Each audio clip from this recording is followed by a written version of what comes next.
What's up, everybody? It's Soren Baker here on Unique Access Entertainment. As you guys know, please hit that subscribe button. It's right there and it's free, so we can keep coming to you guys as often as possible with these interviews, man. We're getting into a great groove, so please be sure to subscribe, like, share our content, because like we have today, we got a lot of great things going on with Unique Access Entertainment. And today, we have the honor and the privilege of being joined by a phenomenal producer, phenomenal rapper, and a mastermind in the game.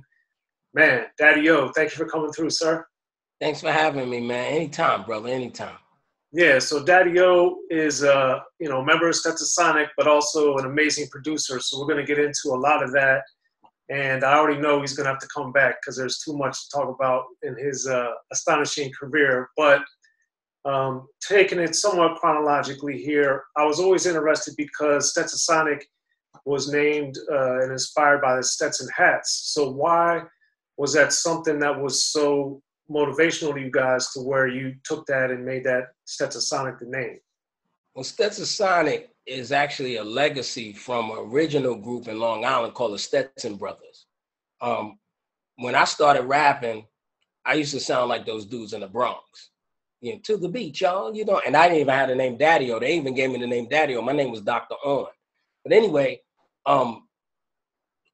moving it a little further on, I started making headway in the music business, like, concerts and trying to get into the industry. And they were on the street doing their own thing. So when I started making headway, I was like, yo, come with me. Because I started meeting people and all of that. And they was like, nah, go ahead, young blood. That's for you. Y'all go ahead and take it. So for half a minute, we was the Stetson Brothers. But then Delight was like, look, I don't want to have the same exact name as the Stetson Brothers. What do you think about Stetsasonic? And I said, what does that mean? He said, well, Stetsa from the hat means style and Sonic means sound. And I was like, all right, that's dope. And so we called ourselves Stetsasonic. But actually, it was the legacy passed on from the Stetson Brothers that made us with the whole, Stetsa stuff. Okay. And then since you guys partially got on by winning the contest, first, second, and third prize, as you like to say, being that on the outside looking in, I would imagine for you, but definitely for me as a little kid, listening to the records and being excited about it, I held Sugar Hill in this like super high esteem. And right. I've heard from you and many others that when you got there, it was definitely not that game. So it wasn't.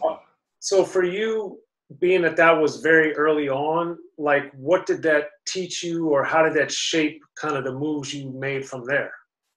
I think for everybody, right? When you have a dream of being in the music business, everything that you think you're dreaming about, or everything that you want to see in your mind is great. I'm going to get to this place and that place is going to be the promised land.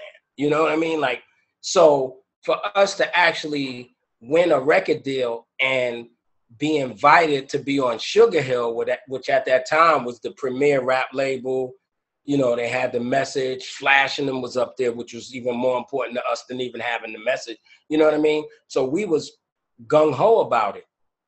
What it taught me when we weren't able to accept the deal because of the terms and conditions, it taught me that, this is going to be I don't want to say a roller coaster ride. I can't say that I thought of it that way, but it's definitely going to be a learning experience. It's going to be a challenge. And we're going to have to learn a lot of things along the way.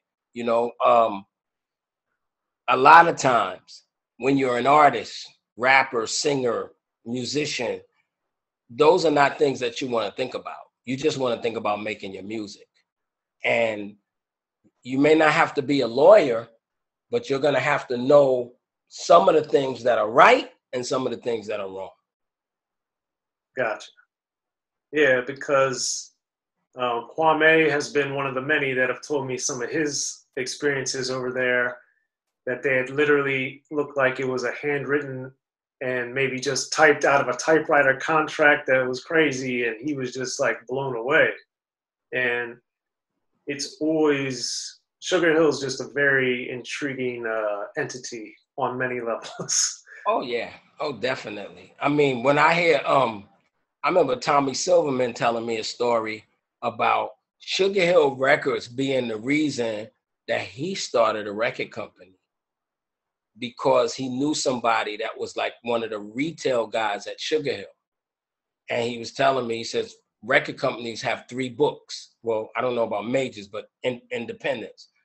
One is the books for the artists, one is the books for the government, and one is the real books.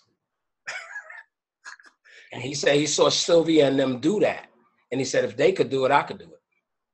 And that's literally how Tommy Silverman started Tommy Boy, like just seeing that and saying, I can do that too.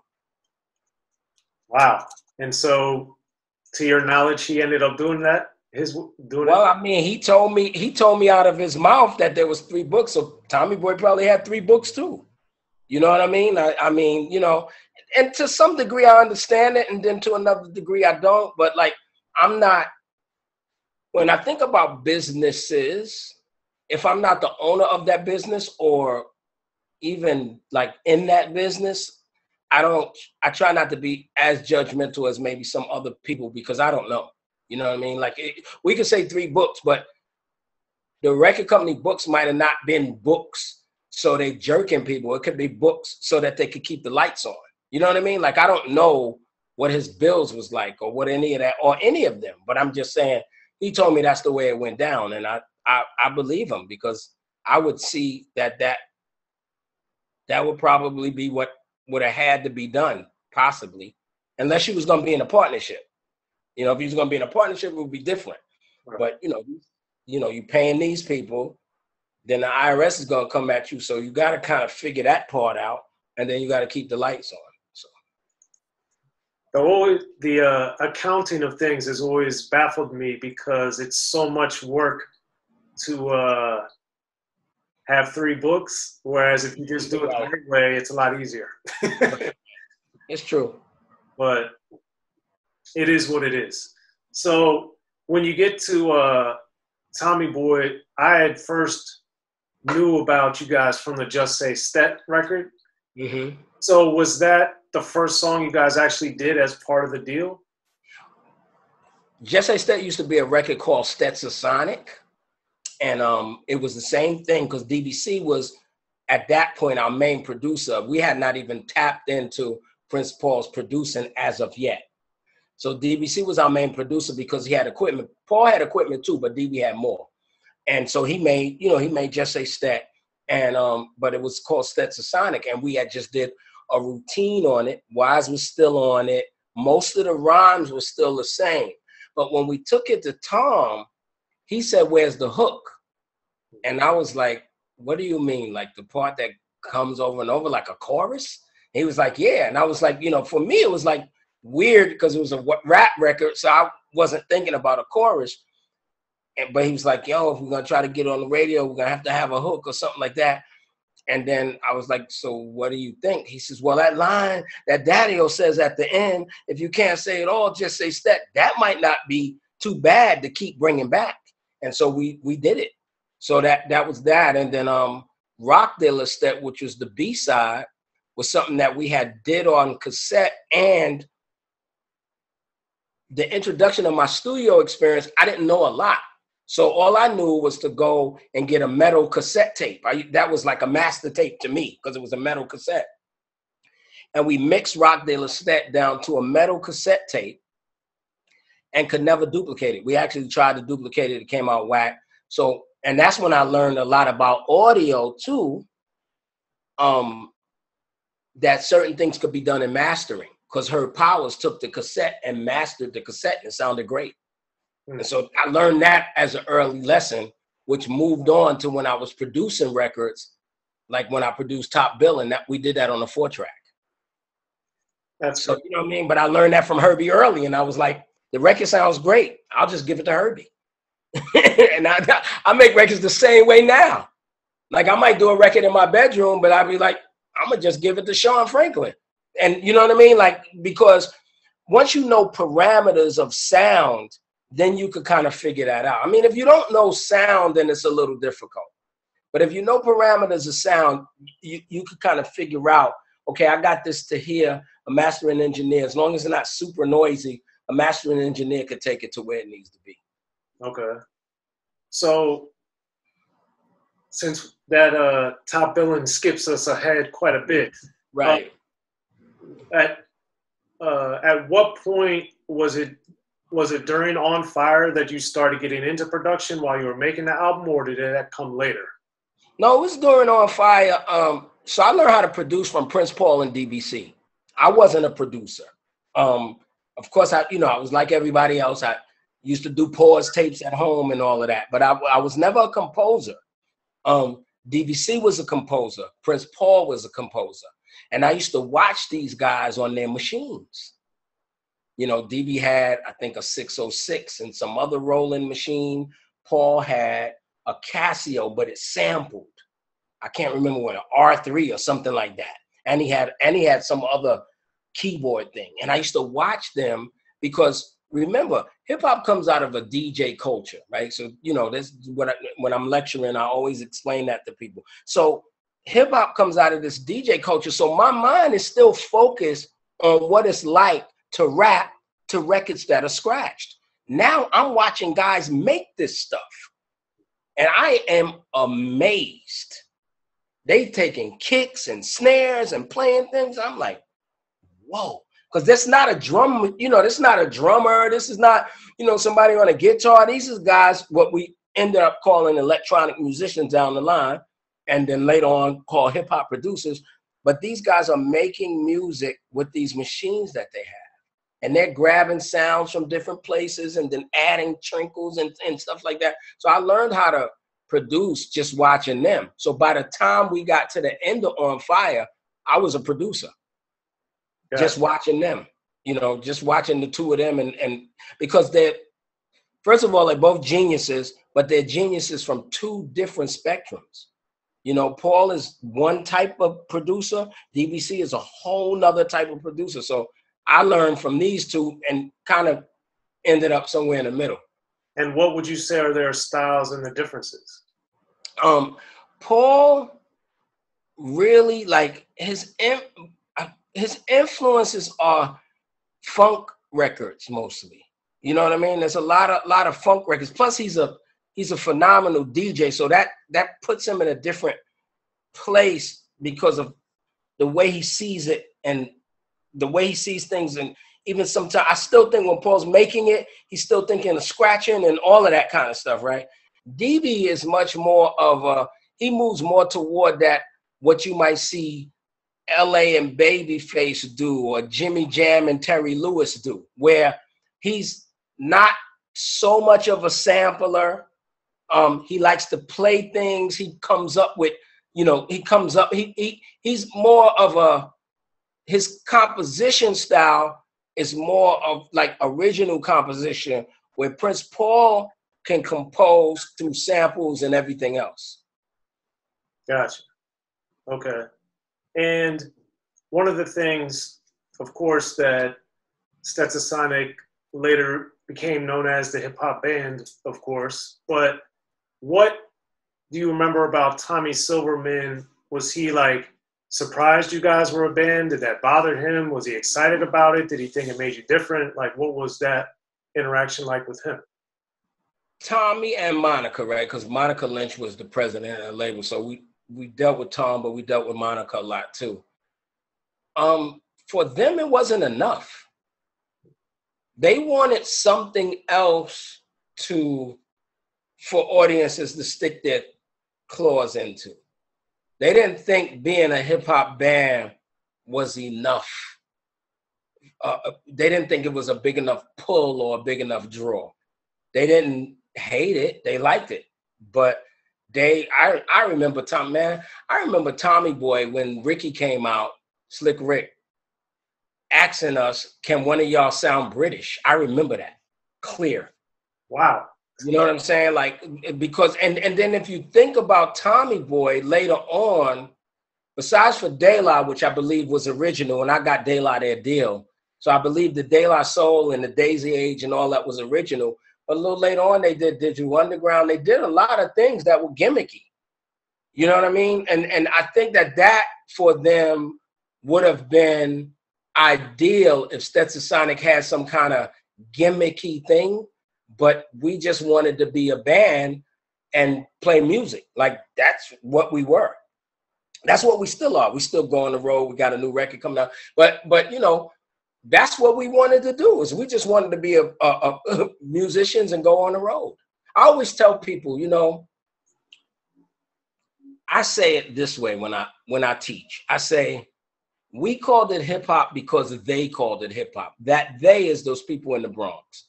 And the reason I say that is because everybody in my band always thought we were just an extension of the black music that came before us. Stevie's singing, I'm rapping. That was the only difference. It's not like we didn't think that they were better, because there's some people that we hold in super high regards in terms of their musicianship, vocal chops, instrumental chops, and whatever. But we just thought we was an extension of that music. So we wanted to just kind of be in that bunch, so that when later on, when you heard the names of the Jackson 5 or Marvin Gaye or War or Earth, Wind & Fire, you would hear Stetsasonic too. That's the way we were.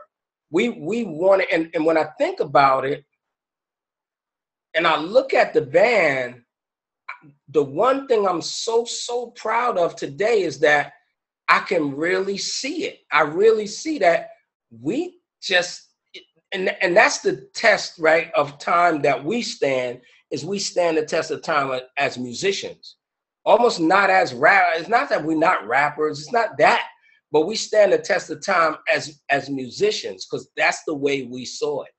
And so, and you know, long answer to a short question, but Tommy Boy in particularly didn't think that this hip hop band thing was such a draw, but it was very difficult to argue with us. So.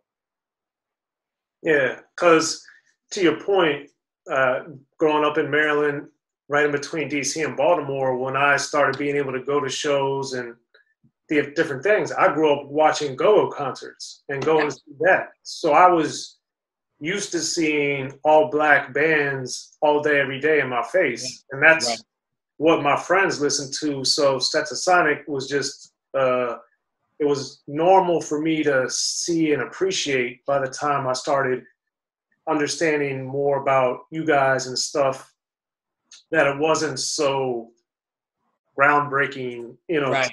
You know, right. In that regard. Like obviously I loved your music and everything, but it wasn't like, oh my God, this is some anomaly. Yeah, it was an anomaly in New York, because New Yorkers coming out of the hip hop fan New York part, it was that line in that Run DMC record, right? Rocking without a band. Like it was always the two turntables and the microphone. So for New York, it was that kind of anomaly, because every time we did a show, and I'm talking about super early on, before we had a deal, we still was taking all this equipment on stage. You know, half the time people were like, where are they taking all this stuff? But we needed that. To this day, we still have that, because we know what we want it to sound like when we get up there. Yeah, and that's what made, one of the many things I think that made y'all special. And, you know, having beatbox and all the different things that you guys did.